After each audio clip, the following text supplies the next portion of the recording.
Hello and welcome to another Ruby Mountain dialogue. This time, Darren Carville is not with us today. Instead, we are welcoming David Price Francis from North America, originally English, right, David? That is right, Colin. Good to be with you. David is the author of 3 books on energy and relationships, energy fields, the human energy field, and he's really a fellow researcher that also has a passion in this area of the unseen side of life. Part of what we study in the 7 Trails of Ruby Mountain, the course online. He has his own course called Energy Worlds, where he also really conducts people into a living experience of their own energy systems, other people's energy systems. And we've been in contact for a while and been meaning to have one of these dialogues about the subject, since it's a common passion. And we thought, as Darren's busy, this would be a great opportunity to do it. So welcome, David.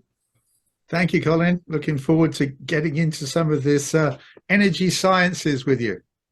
Yeah. It always spins around the fact of, why is it relevant? Why is it important? Why do we do it? Like anything people do, the first thing you do is, or think is, why do you do this?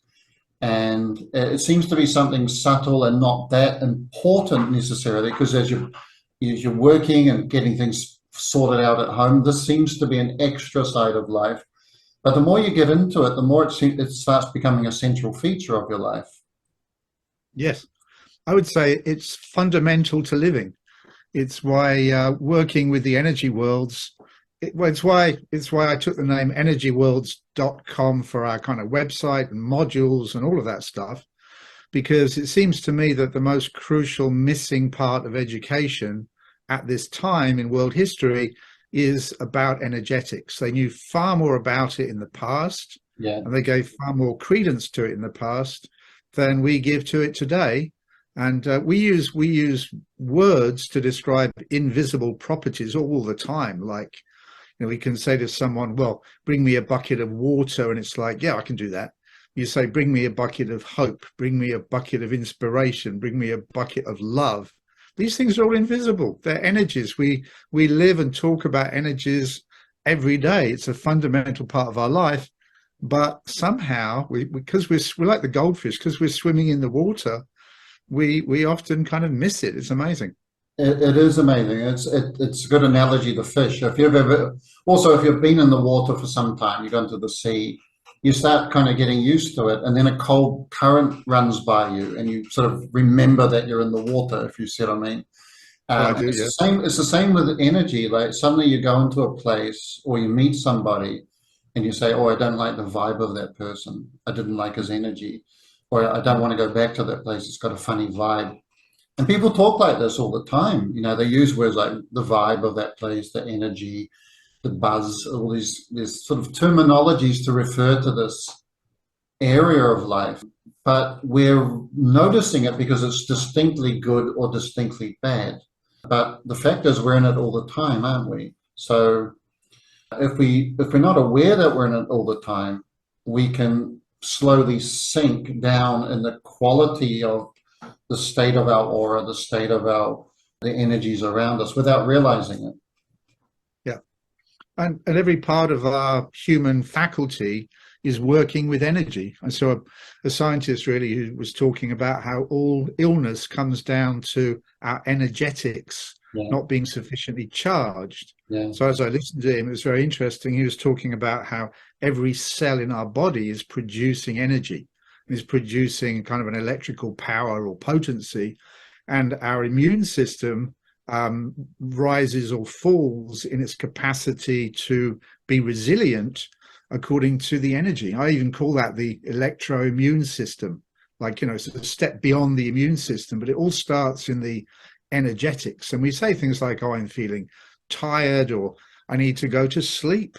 I mean, even the idea of what happens during sleep, in researching it, I found in Toronto, in the university, one report I read, it said sleep is a hangover from the time when people used to have to hide from saber-toothed tigers and the like. So they'd go up in a tree and they'd have to be completely quiet, and the snoring was off. but the reality is, when we go to sleep, we received an energy charge, which then keeps us alive for the rest of the day. So the quality of charge we get is crucial, and this gets missed in the modern world. So I do think it's the leading edge, looking at the past, coming into the present, going into the future.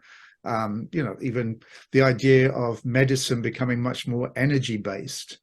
And I think, just briefly, so much of modern medicine is energy medicine, but they'll only use the stuff that comes from a plug in the wall. So they're using ultrasounds, they're using, laser surgery. This is all based in energy. But the more advanced form is just working with the universal energy, working through a human being. That's universal energy, and we're seeing a big boon in the interest in that at this time. But if we look at history, we'll see they've been into this for thousands of years. And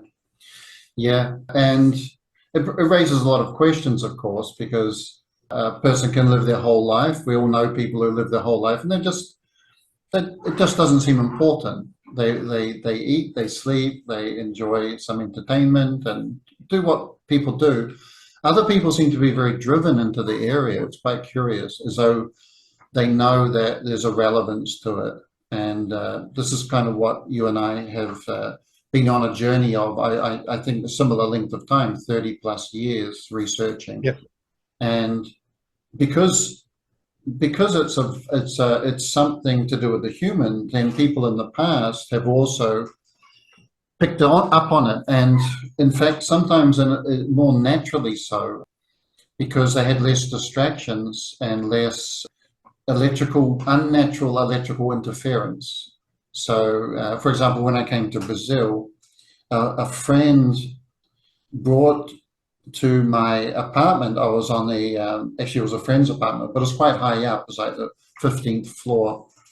And she brought some Indians, native Indians from Brazil, to visit, for me to talk to them, because she knew I had this appreciation of energy and how these types of people often have a closer connection into the natural energies of the land. So she kind of wanted to arrange this meeting. And the first thing that was interesting was they hated and they were afraid, actually, of being up so high. They arrived and they live very much as they have for centuries, these particular three guys that came. And it was not natural for them to be disconnected from the earth, to be so high up suddenly. And they didn't want to go to the balcony to look out, because it just seemed unnatural. But one of the things that in the subsequent conversation, they said that they don't normally tell people this, but they said that once a month they go into the forest. There's a ceremony, like a purification ceremony. And if I remember right, there was 3 or 4 of them go into the forest for a couple of days, because they said one of our gods lives in the forest, and we'll go there and have contact with it and offer it something. And then we come back to the village and share our experience with the people there. And I think that all around the world there was this deeper contact, this natural sensitivity and contact with forces in nature. And sometimes in the case of certain things, like what happened in Machu Picchu and Peru and certain places in Tibet, it wasn't just forces from nature, but people were detecting actual radiations out from the cosmos. And in the absence of all the radio signals and Wi-Fi and all the noise of the modern world, their sensitivity to the presence of things and the radiation of things was quite sharp, and they saw it as a very, very important and often healing, uplifting, vital part of life. Yes, they didn't differentiate between astronomy and astrology. I conduct tours usually every year or so to in Mexico, to the Mayan temple in Chichen Itza and Tulum and certain places there. And one of my favorite spots in Chichen Itza is the Astrology or Astronomy Dome. where there's this beautiful structure. It's part of the old Mayan structure. It's not understood that Chichen Itza's got different parts, which hundreds of years of age difference. But the most ancient part includes the astrology dome. And they used to have special ablutions before they go in, because it was religious to go in there and then to be detecting what energy is coming with what planet, with what star. And if we go to the Magi in Persia, like that Christian idea of the Magi following the star. Yeah. Well, the Magi made these amazing tables of correspondences between different energies and then different planetary materials. Like they were the ones that said a poppy goes with Mars and the wolf goes with Mars and the oak tree goes with Jupiter. And astrologers today are still using those tables, but kind of what's gone missing is why do these energies go with these particular properties? Well, they were registering and sensing, as you said, universal energies coming to the planet. And if anybody says to me, well, I don't believe in astrology, I say, well, have you ever gone out in the sun to get a suntan? That's astrology. That's the power of the sun coming to the planet. Have you ever gone to the seaside and watched the tide coming in? Well, that's the power of the moon. That's the suck, or the moon sucks. It's pulling all the oceans of the world towards it. That's astrology. Just because you can register those more easily with your equipment, human equipment, but you can't register Mars so easily when you hold up your hand, that doesn't mean it's not there. It just means you're not feeling it with enough sensitivity. But the Magi, the people you met there in Brazil, the Mayan peoples, the Babylonians, the Egyptians, we can go through world history, and astrology is there for a reason. And someone says, well, I don't believe in astrology, but I'll see you on Tuesday. Well, it's like, well, that Chu is, in French, is to do with Mars. So you've got Moon Day, Tuesday is Mars Day, Wednesday is Mercury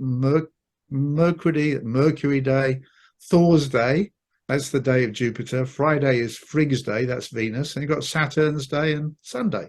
So you may not believe that every day has an energy, but guess what? You're planning your week according to the astrological calendar. So it's amazing what we miss, right? Apparently they can measure the pull of the tide, the pull of the moon in a glass of water. It's very, very subtle, but they can measure it. As the moon moves, that it has an effect, very subtle effect on water. But if you think of those big bodies of water being pulled by the moon, and then you think that we are ourselves largely liquid, the moon is affecting us. And again, we're not growing up with a sensitivity to radiations. We don't get raised in the culture today with a sensitivity. It really, particularly since the Industrial Revolution, more machines, roads laid down, cities forming up, and such a bombardment of noise and different types of more aggressive, low frequency radiation that we're pretty much shut down. And normally when you have a holiday, you go somewhere, when you're just starting to feel better and open up and relax, and you've kind of got your balances back, it's about time to go back to work again. Yes, that's right. To the city again. Yeah. When you say holiday, it just puts me in mind that, originally a holiday was a holy day. What would that be? That would be like December 21st, the solstice, which is a time when the solar energy is stronger. People would stop their regular activity so they could feel the holy energy. Holy energy means extra charge, like holy water with extra energy. Yeah. So we get this idea of a holy day, and that isn't to do with having a day off. That was to do with getting closer to those cosmic energies. Yes. So, there'd be very particular days that would be so-called holy days. Yeah. Yeah. Unfortunately, again, how many people think like that, because it's so much has become ceremonial. And as you said about the days of the week, it's Sunday. Nobody really thinks Sunday. It's there in our face, but it's become almost unplugged. It's almost like we ourselves have become unplugged from the cosmos and from the planet. And before the Portuguese arrived in Brazil, for example, there were hundreds of thousands of for example, Indians. Particularly, there was two basic tribes. One running along with lots of sub-tribes running along the coast. And then there was a whole lot of variation of tribes in the interior. But there were hundreds of thousands. But suddenly you've got an invisible agent got presented, just like we suffered recently with the COVID. Something invisible came and decimated with the Portuguese, their bacterias, and decimated the population. And it never got back to same with these. And then with some laws and care, and it built up to nothing like what it was. So a lot has been lost for them as well. But along the way, curiously enough, they often used headdresses and costume to represent what was happening in their aura, in their radiation fields, as they came into contact with things, as they had certain types of processes, their radiation changed. And you can see it in many different religions as well, and paintings and art and costume, that people, as the ability to see or the register got lost, they did something to depict it, almost as a registration before it slipped away. So here, I thought I'd show a couple of those images. You sent me some images too, so there's a couple of yours and a couple of mine. Right. We happen to both come across these particular ones of the Xingu tribe in Brazil. So I'm going to share the screen here.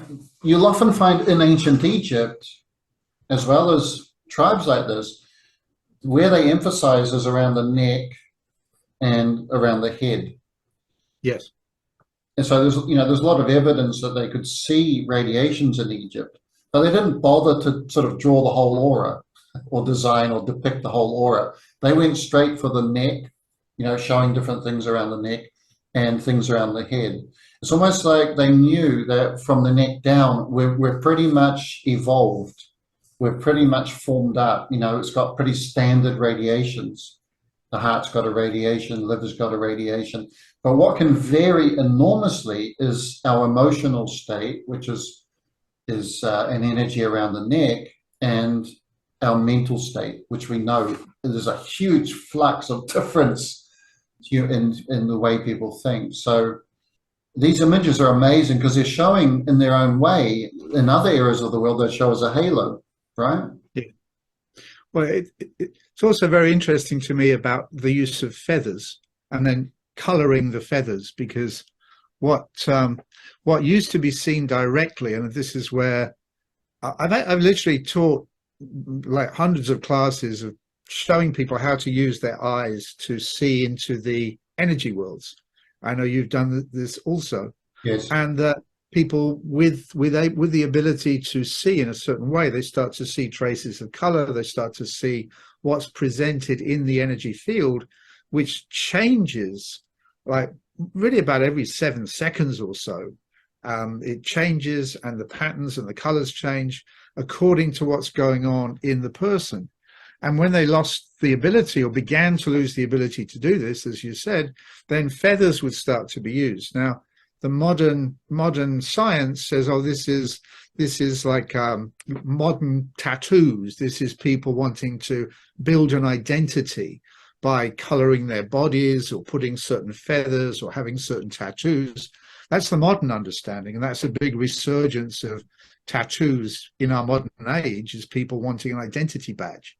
Yeah. But this wasn't about having an identity badge. This was about wanting to have a certain kind of radiation and demonstrating that in the aura. And when they lost the ability to see it, they started to put it there with colored feathers and head decoration of certain kinds. Yeah.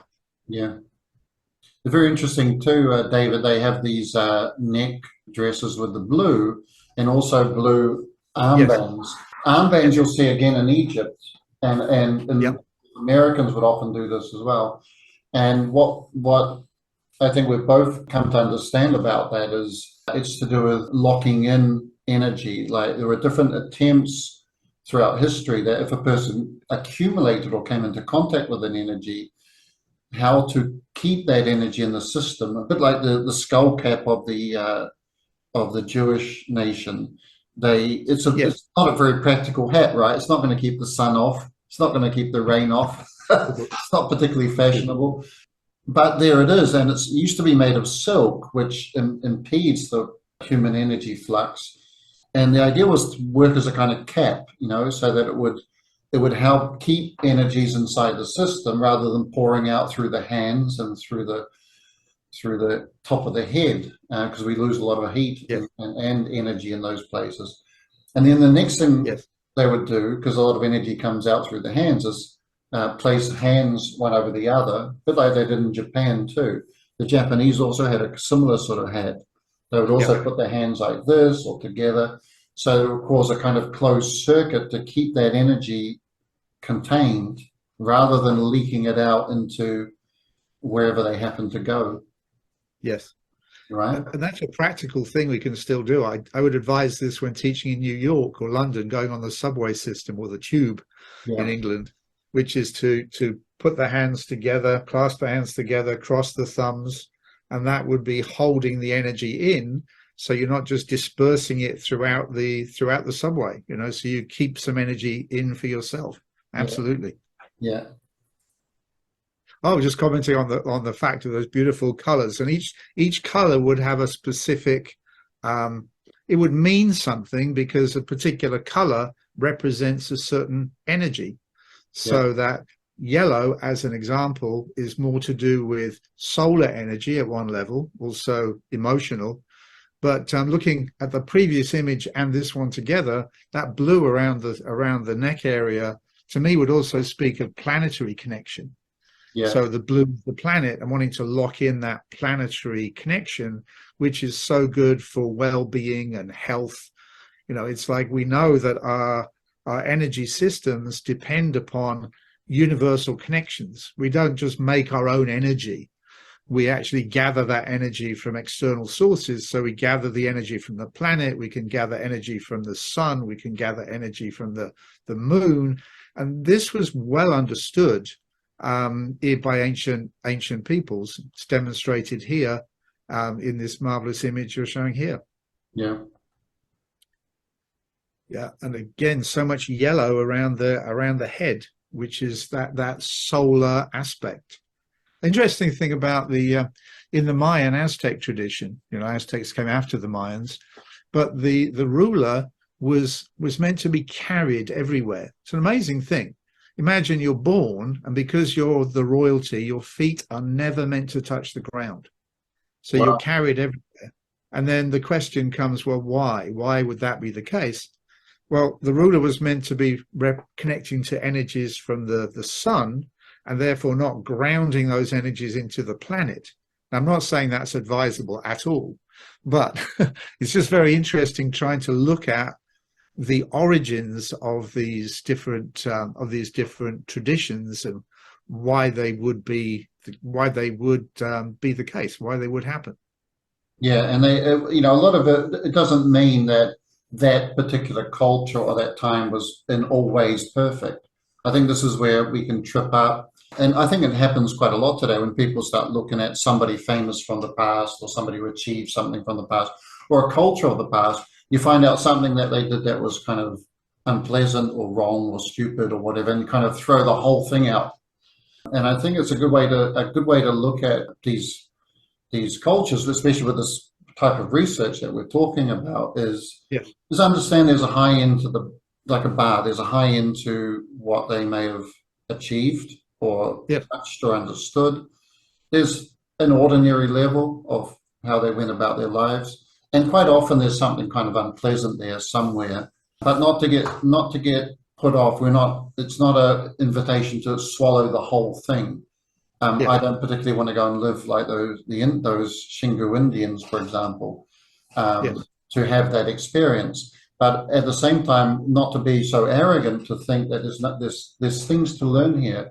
There's things to understand, that things can get lost along the way in world history. And that's really unfortunate in some cases, because some people work very hard to catch a bit of light, but the next generation perhaps was not ready to receive it.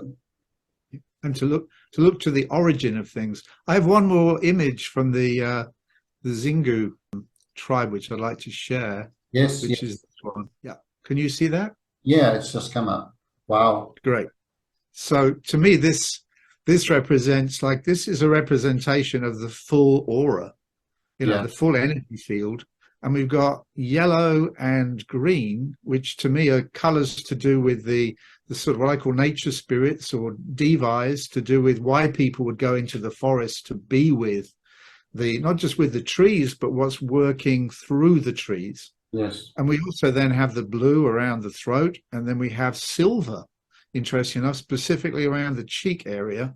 And Yeah. silver is something which was highly valued in terms of it being a high level energy frequency.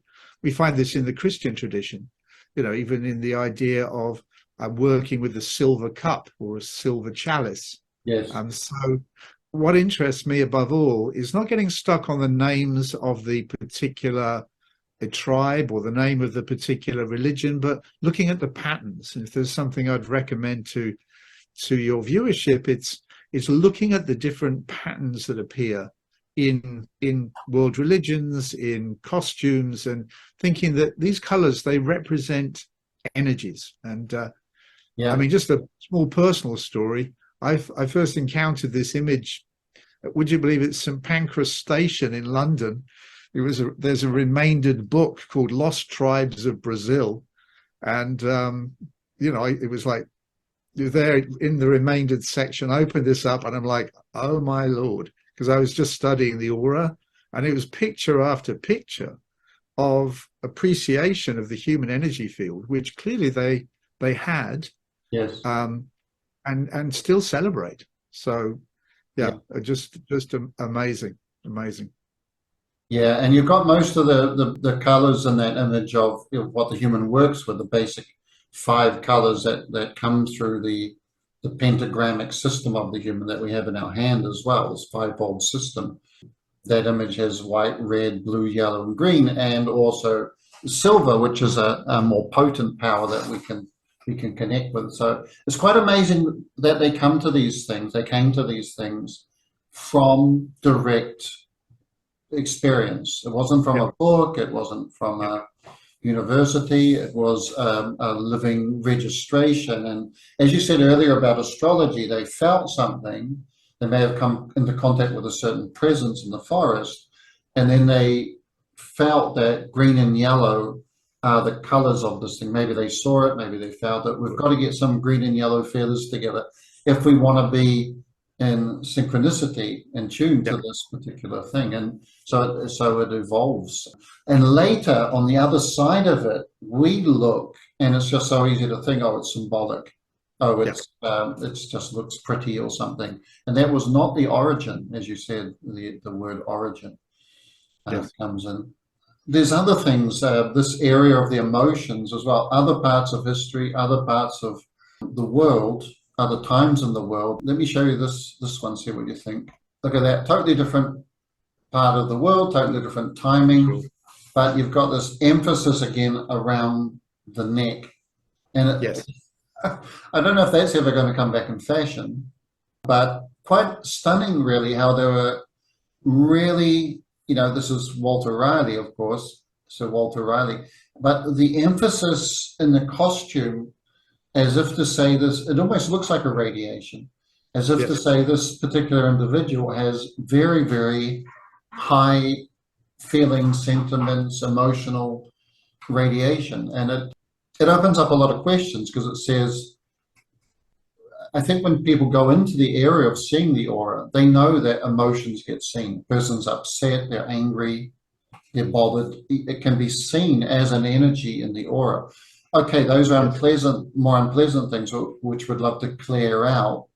But at the other end of the spectrum, this kind of image seems to show that if you're processing or anchoring higher quality emotions, like perhaps patience, perhaps respect, honor, and not just as an act, but actually feeling these as energies, it's going to appear something like this in your aura. mm. And we have these everyday expressions that really only make sense when we take into account the worlds of energy. Like, you know, we person will say, well, they have a yellow streak. Yeah, You know, when do you ever see someone with a yellow streak? Well, you do if you're looking at the aura, and someone has a very powerful emotion, it can run all the way up and down their spine, which is why it's said a yellow streak up his spine. It can have and out from the throat, so, and the whole energy field can become so potentized with yellow that it actually flashes yellow for a moment, the whole thing. So according to what's going on, or there's red with rage, there's another, that's a red energy. I've seen a yellow energy and a red energy, and something different is going on in the two circumstances. Or you say someone's under the weather. Well, sometimes you'll see clouds, in the energy field, and they're literally under the weather. There's these expressions that don't make sense otherwise. And to rally, I think also it's like it's demonstrating, it's almost like presenting from the neck up. And in Elizabethan times, you'll see Queen Elizabeth with this, a lot of the nobility, they'd have this presentation coming out from the neck, showing that they had something going on in that higher emotion. A radiation. You also, just on what you're saying there, that expression feeling blue, and even blue, they call the music the blues. Yes. It's all a kind of residue from a time when things were seen and felt more acutely. And again, it might be, this could just seem like an interesting thing, or okay, that's curious, and maybe that was the case.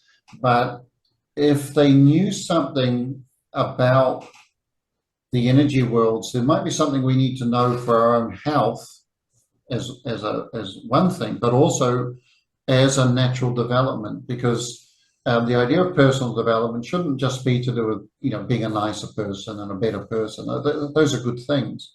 But what about the idea of actually becoming a more luminous person, a more radiant person? We talk about the presence of, or we used to talk about the presence of the Queen. Yes. We say we feel some people are more naturally luminous, radiant, bright. We still have this expression here. He's very bright, which is a reference to light, isn't it? So. Yes. Well, you mentioned the Queen there. At the coronation, she would bow to the north, the south, the west, and the east, kind of in a shamanic fashion. That's a strong thing in Native America, bowing to the four elements. Yes. And then she would go onto the throne and get crowned with a gold crown, and which is to do with solar connection. It's even called the corona at Ion, the coronation. Corona is that yellow band around the sun.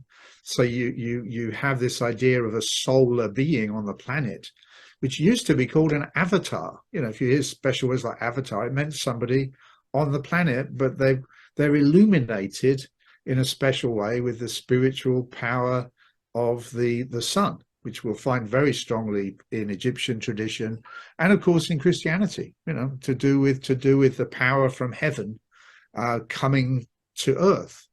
And when you look at a church and you see the spire, I love the language, is amazing because it's a spire. They aspire to heaven. They're kind of trying to make an energy transmission that can make it higher in creation. It's amazing.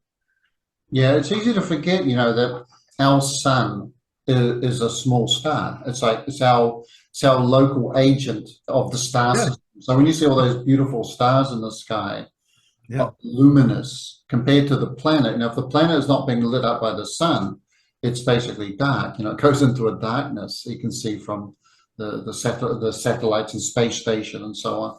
So we've got this local star, and you can see that there's kind of a jump between connecting to planetary energies, like the radiation of your tree in the backyard or in a park, or the forest, and flowers, which is an excellent place to start training to sense these things, isn't it?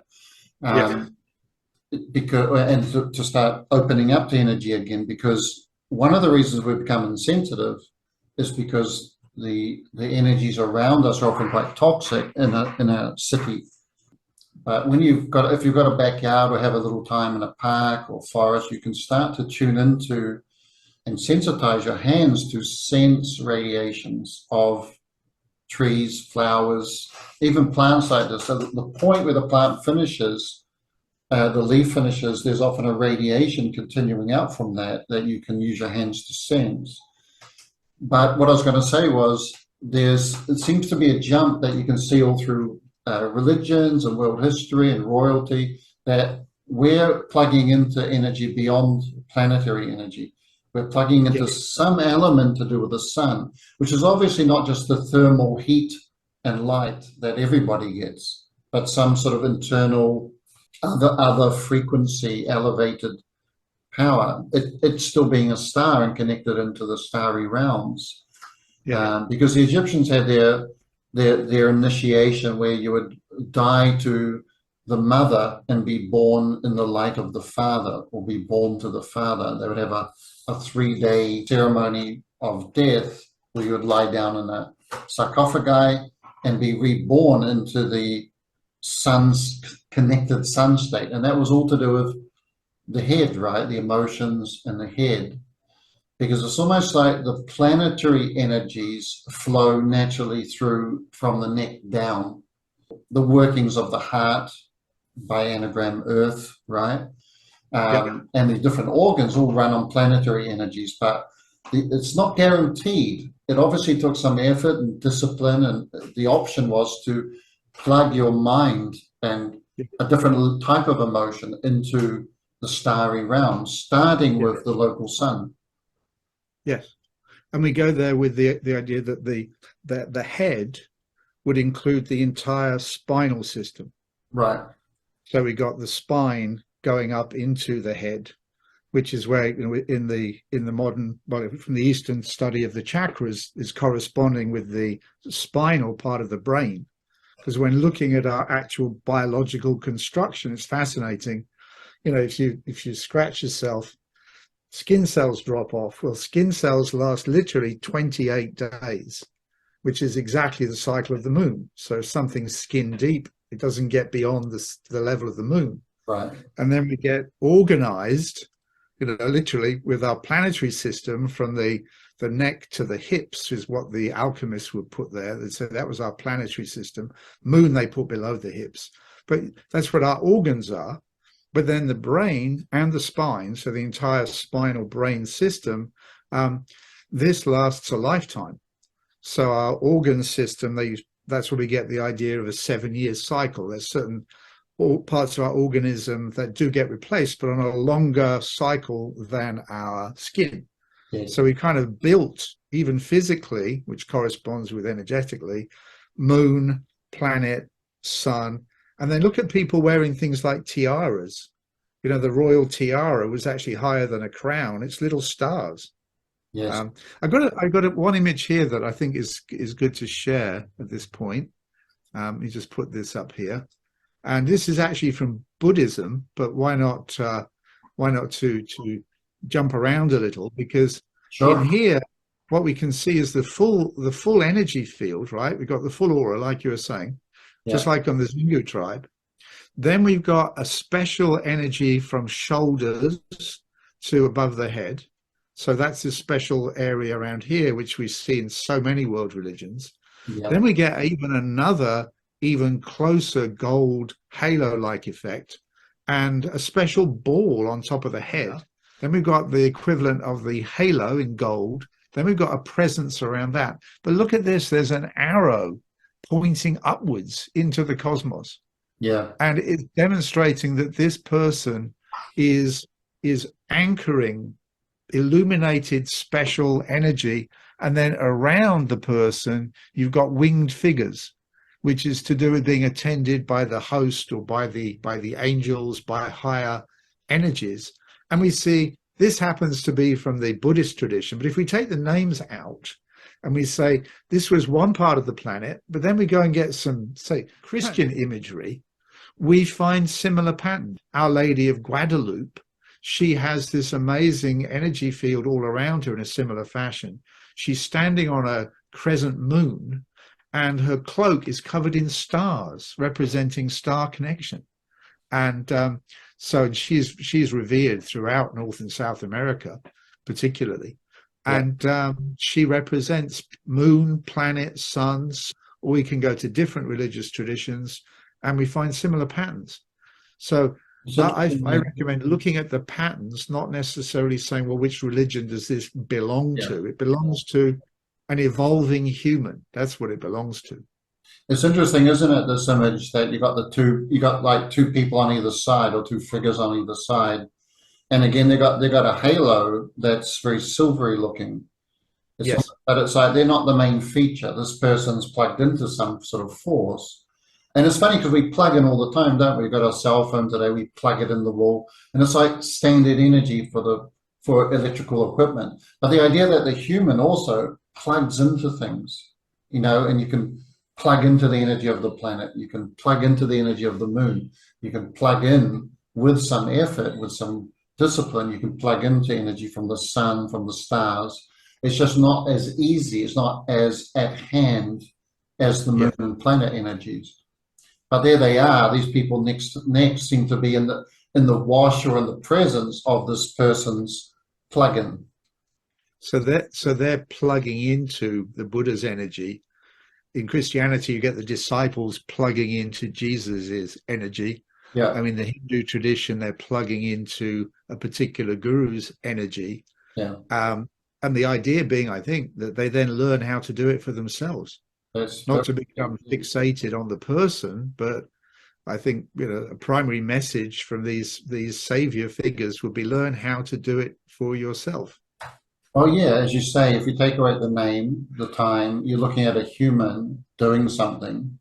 It's almost a bit of an out to say, well, that was Buddha and it's all Yeah. good for him. But he was, the story goes, Siddhartha Gautama, he was a human, but he plugged into something. He was able to plug, but it took some effort as well. It wasn't like automatic, right?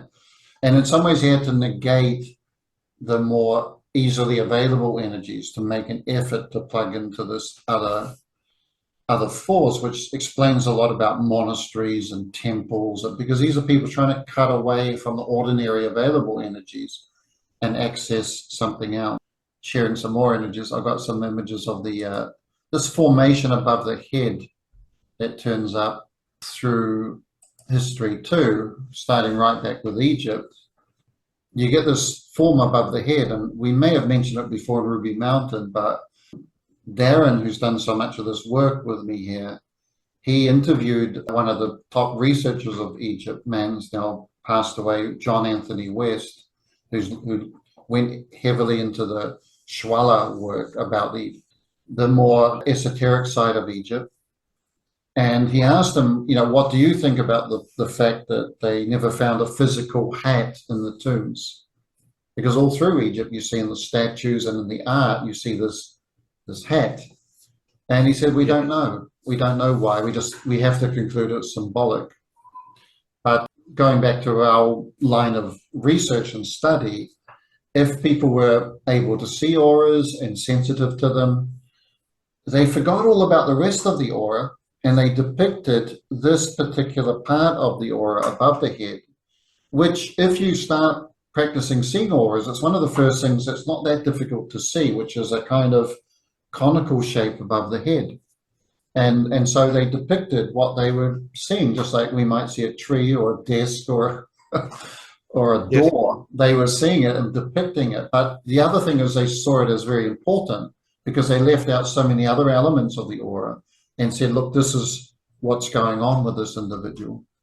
Again, as you're saying, David, start looking for patterns. And if you get this as a pattern to start looking for, you start seeing it all over, like this form above the head of one of the Dalai Lamas of the past.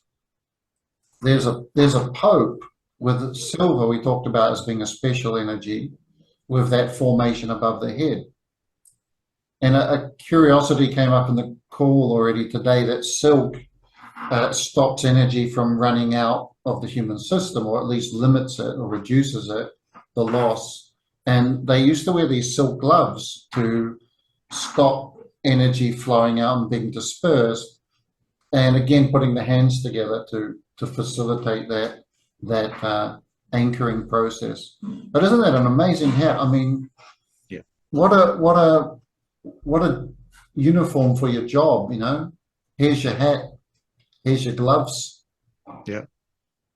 Yeah. You don't read about this in the Bible, right? They don't say, then Jesus put his hat on, put his gloves on, and walked away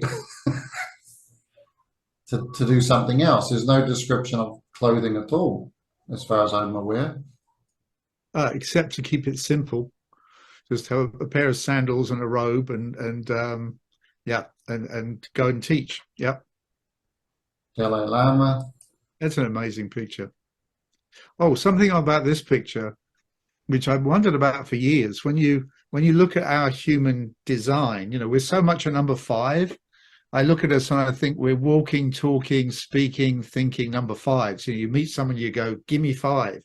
You don't go, give me six or give me seven. You know, it's five. Yes. Well, when you stand and you stand like a starfish, and you put your arms out, you put your legs out. The only thing that doesn't go to the edge of the circle is the head.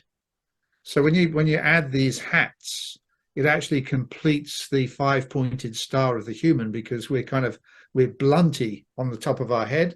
You put up a pointy hat, and then you've got your five system, you know, all the way up here, and then you're a full five.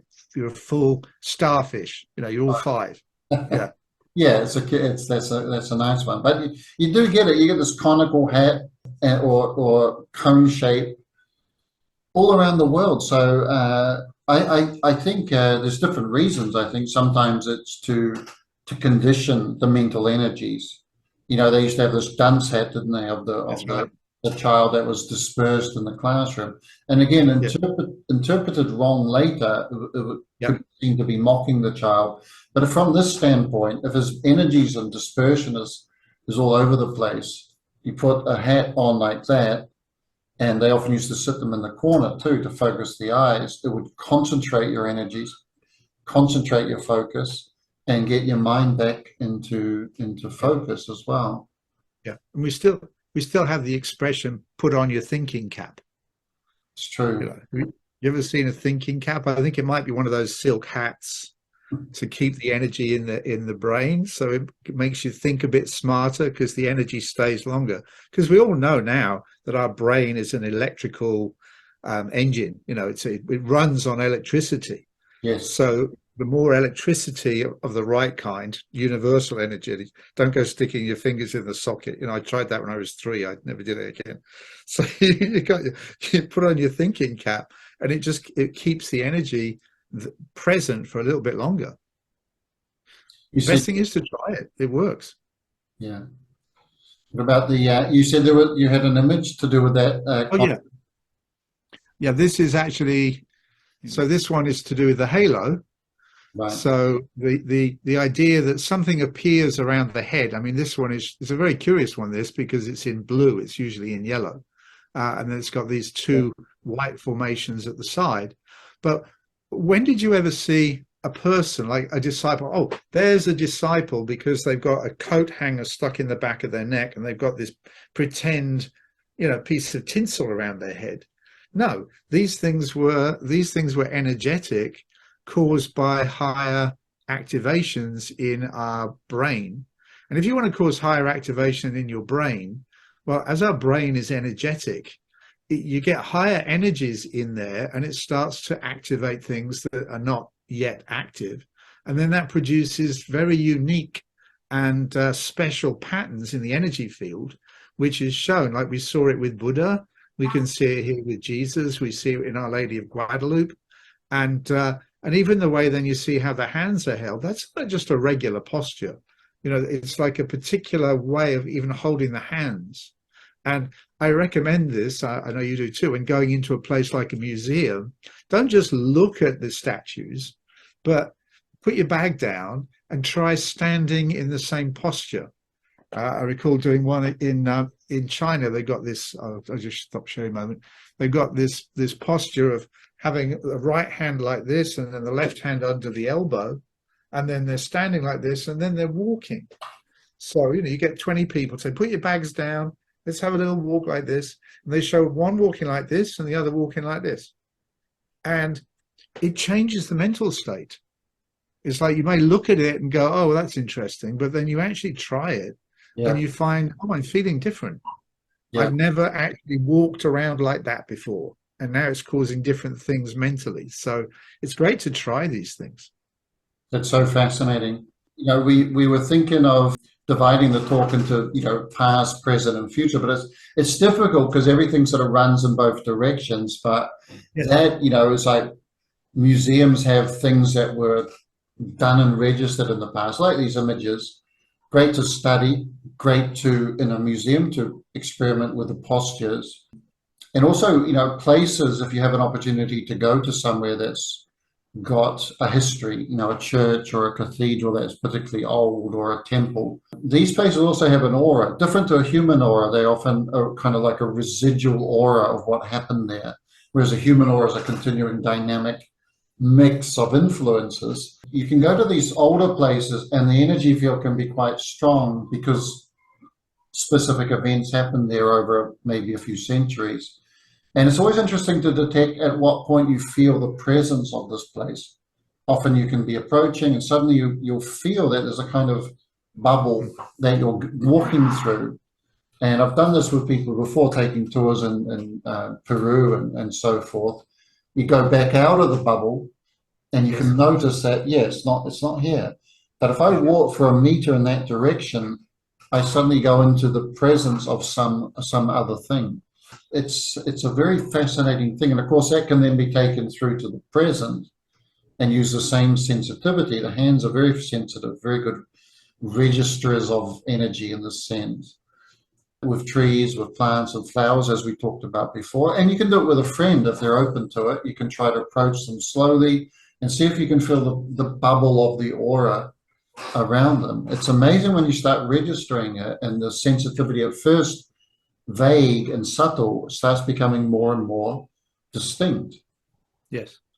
And in our conversations, Colin, we've touched on the idea that there's the energies past, energies present, and there's what's going on in the future. And interesting to me that there's certain times in world history where the energy changes dramatically quite quickly, and it often happens in a certain quite brief time frame. I've got a picture here. This is a book I'm going to hold up rather than share screen.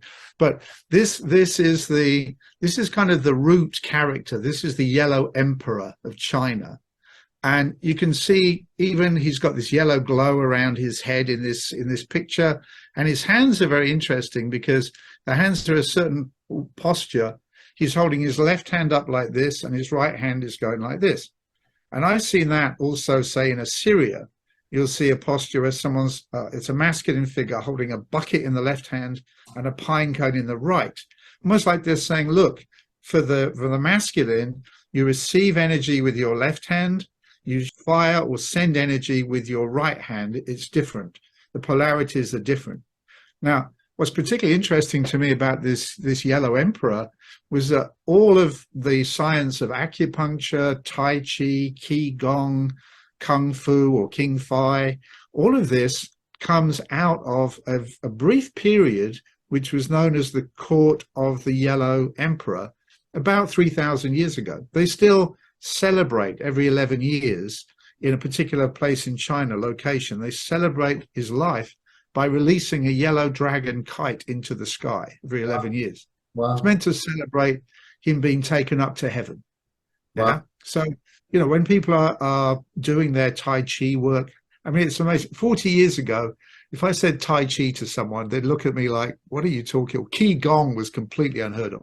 Now, I think we're living in a time when the energies are again shifting rapidly. Yeah. And so people are doing so much so-called energy work and getting interested in it because they're starting to feel it. Yeah. The so-called New Age movement is not the cause of that. It's a response to what's happening from the universe. Yes. So as we enter this so-called age of Aquarius, I think of Aquarius not as a water carrier, but the energy carrier. The symbol, that zigzag symbol. Yeah. Well, we know that's a symbol for high voltage. We got high energy incoming at this time. So that's why I pinpointed that image from the past. But we're living in the present where people are waking up more to this energy. I remember being back at college 40 years ago, plus a bit now.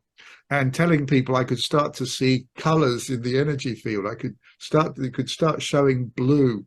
I remember showing a professor how you could take a daffodil and send energy through the flower into the hand, you know. And people looked at me like, oh, that guy's lost it, you know. Now they're at home reading books on how to read the aura, how to read energies, what's going on with energy. That's because the energy tide is coming in, and it's becoming much more evident. So to me, the future has got this increasing potently energy coming through, and we're feeling it in the present, and we're beginning to respond and adjust a bit accordingly. Yeah. And I think you and I, in that sense, are a bit like scouts, you know, a bit in the advance party, trying to explain, look what we've seen. This is it's happening, folks. These energies are shifting, and it's beginning to come through more strongly. Yeah, yeah, and you know, a way to train a little bit into that going into the future. If you imagine there's a door, and that doorway is the doorway to the future, and you imagine the sort of state of preparation, you'd be in that kind of pause to what am I going to meet as the door opens. If you have that sort of state of mind and state of awareness as a training during the day, now and then when you're in a situation that's new, rather than just sort of barging in, and rather than just having a mental association, like, oh, it's John, I'm going to talk to John, or I'm going into this shop, or I'm going into this building. Try to put aside the mental association. Try to not just barge in, but try to sense, what is the energy like in this place? What is this energy state of John as I come towards him to speak to him, with no judgment, just measuring. Because the more we do that, the more when we are in nature, for example, we can suddenly feel the presence of a tree, and the frequency of this tree is distinctly different to the presence of this tree.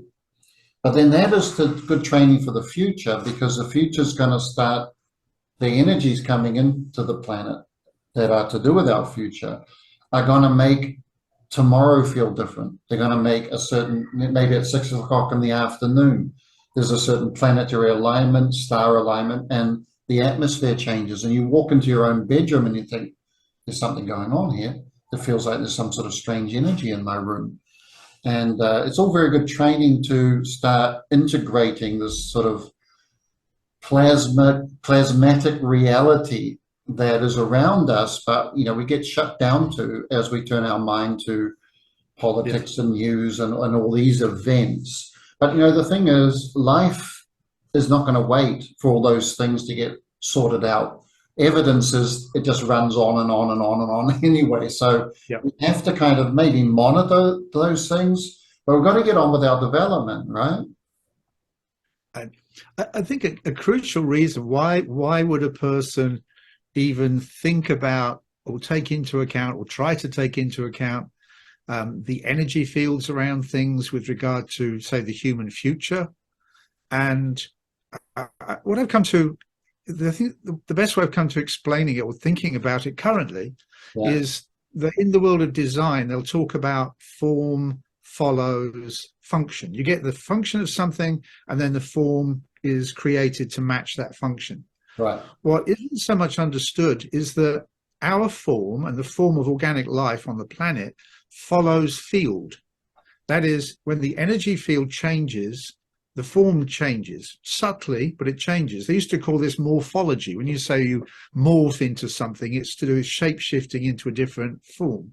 Well, we can see an easy to see example is at the low end of a change of energy field, like around Chernobyl, when there was the Chernobyl radioactive release.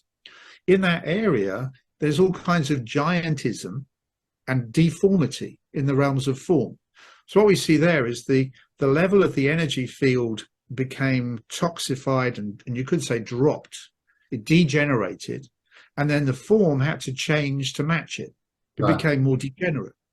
Well, if we can lift the level of our energy field, we can actually improve and have a better level of well-being. And it is to do with the level of vibration, the vibe, as you said earlier. So when the field changes, And this is being referred to now as with epigenetics. They're looking into the ecology and the effect it has on the genetics and what gets switched on and what gets switched off. Yeah. I like to think of epienergetics. That is, you bring inspiration into someone's energy field, and it changes the expression on their face, it changes their posture. Over time, it changes even the lines on the hand, because if you hide your thumb, you'll develop certain lines of palmistry. If you have an open hand, it changes the lines. Our lines change, according to what's going on in us. So according to changes in our field, our energy field, our form and even our genetic responds. We're co-respondent. Yeah. And to me, this is such a crucial dynamic, and that's why I think energy world's education is so important, because if someone's in a low level energy field, like down the road from here, there's a couple of casinos, right? Because this is Florida. There's lots of casinos around. So you go into a casino, the windows are shut. They got deliberately distracting music playing. They want you stuck on those machines for as long as possible. Well, you spend 10 hours a day pulling that handle and being in that environment, it's gradually going to change your well-being. And I would recommend not doing that unless you want an experiment in how to lose development. That's like going to a casino is an experiment in how to drop levels of development if you stay in it over time.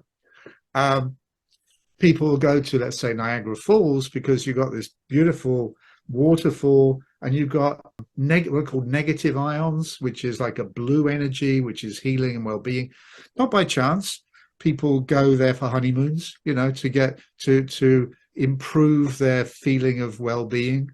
There's places we go to get greater planetary connection. So even in Victorian days, they used to say, well, you've got a disease, go to the seaside.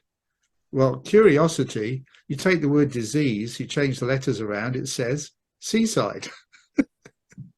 You go to the seaside because you're receiving more of the natural energy of the planet. So according to the energies we create in our field, that's very determining in our development. It's not the whole story, but it's a big part of it. If we're on video games 6 hours a day shooting non-existent aliens, it's going to affect our mental, emotional, and physical well-being. It can't not. We do become what we process. They used to say we become what we think about, but I think we also become what we feel about, and we become what we act. We literally become what we process energetically. Yeah. And so we change our field and we can improve our life. Yeah. Yeah, it's an amazing subject and opens up and other whole conversations like the power of the ecology, the effect of ecologies, like you started to give examples of. And this sort of two-way affair, because if you're feeling bad because of your thinking or what you turn your mind to, that's going to produce a sort of auric state. Yeah. But also you can have an auric state that you might have picked up from somebody else or from an ecology that's going to work back the other way and make you think unpleasant things. So there's a sort of two-way interaction that we really need to understand and train more in, that you can detect when your thoughts are not your normal, regular, positive or generally uplifting thoughts, and you don't know where it came from, this influence. And this interaction between what you're thinking, what you're feeling physically, and your auric field, but also the electrical ecology where you are. And it's a two-way thing going on. But it seems like we need a lot of training or a lot more awareness at planetary level, as we spoke about a bit earlier. But the exciting part is this possibility of accessing solar energy, star energy, maybe even galactic energy, without necessarily going down the traditional routes of a particular religion, but getting the principles inside there.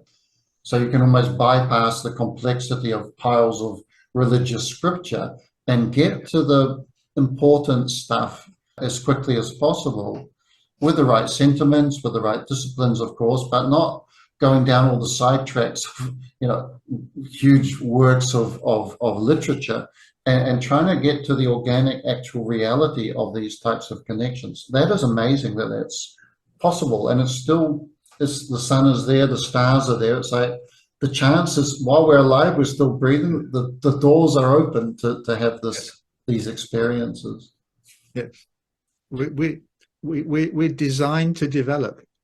I think every human on Earth, there's 8 billion of us, and we're all developing. The question is, into what? Into what? Yeah. So I think because we're designed to develop. We can't. We're drawing in energies, as you say, from the ecology around us. We're mixing that with our attitude to life and our assembly to approach life with, and the two things blend and merge together to create a unique property. Like no two humans have the same fingerprints or the same eye print. None of us have the same aura print. So we have this amazing opportunity. I think sometimes of our energy field like a canvas, and we can paint the colors on the canvas according to both what we bring into ourselves and then how we work with what we bring into ourselves, and the two things blend together. Maybe this is why in Egypt they used to paint people with green faces, yellow faces, different colors in the field. They're saying this is what that person's like. These days we say, oh, rest in peace, R.I.P., V.I.P., we put it on the gravestone. In Egypt, they put 2 units of green, 3 units of yellow, 4 units of blue, 16 units of gold. It was like a kind of barcode of their character. They put the colors of their character, way more precise than just trying to put a few nice words, Yeah. Yeah. And that might be one of the, another big reason to take this area of study seriously, because once you go through that curtain, you're not taking anything physical with you. So whatever you've managed to integrate electrically and your awareness of the unseen worlds, if it's already well down the track in terms of development, you're going to continue that journey on the other side of the curtain. But if you've put all your thinking and emotions into this physical experience with a short glimpse now and then at the unseen side of life, I don't know. I think it's a period of time that we're not meant to be just obsessed with the physical. We're meant to be working in this direction for the benefit of our lives now. But I think it's also getting your passport ready, let's say, and visa for what you're going to tune into once you go through that curtain. That we're all on a conveyor belt heading towards at some point or another. And they certainly upheld that idea in Egypt. I mean, they weren't morbid. It wasn't that they were preoccupied with. They weren't preoccupied with death. They were concerned about where they're going next. That was their thing. So they looked at their. I love this name. We each of us have our coat of many colors. We've got this aura around us. It's a cloak of many colors, a coat of many colors, and it changes. Yeah. And we can actually cause changes in it. Yes. It's not like it's fixed. We're not a cat or a dog or a squirrel or a bird. They're all energetically programmed and fixed on a certain frequency astrologically. We are kaleidoscopic.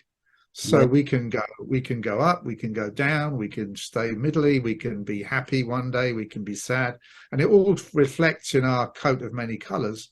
Yeah. But in the end, that coat will be painted with how we've lived, because there'll come a point where the universe goes, come in number 26, your time is up, right? And that's the end of our opportunity to change the colors. So use it while we have it, in a way, and enjoy it. I mean, it's a great study to enjoy.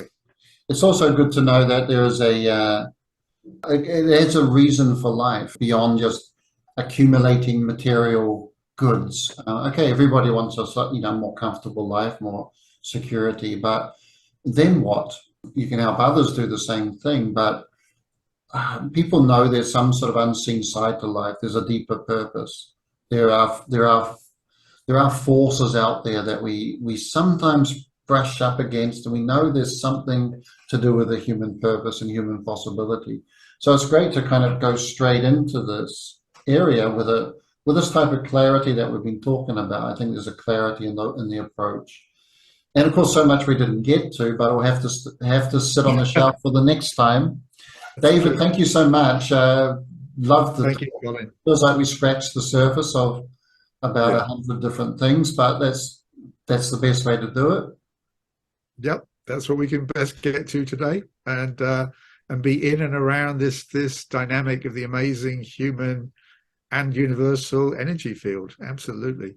So you can go to David's website, it's down in the description, and check out more of what he does. Wonderful to talk about these things without being looked at with, like you're going crazy. Somebody else who's also, I don't know if it's slightly crazy or slightly sane. I like to think of it as more sane, because I think people should be talking about these types of things. But thank you very much for coming along. And That's a maybe pleasure, Colin. maybe we'll have a part 2 at some point. That's great. And all the best to you and your viewership at Ruby Mountain. All right, then. Hey, bye for now. Bye. Bye. Bye.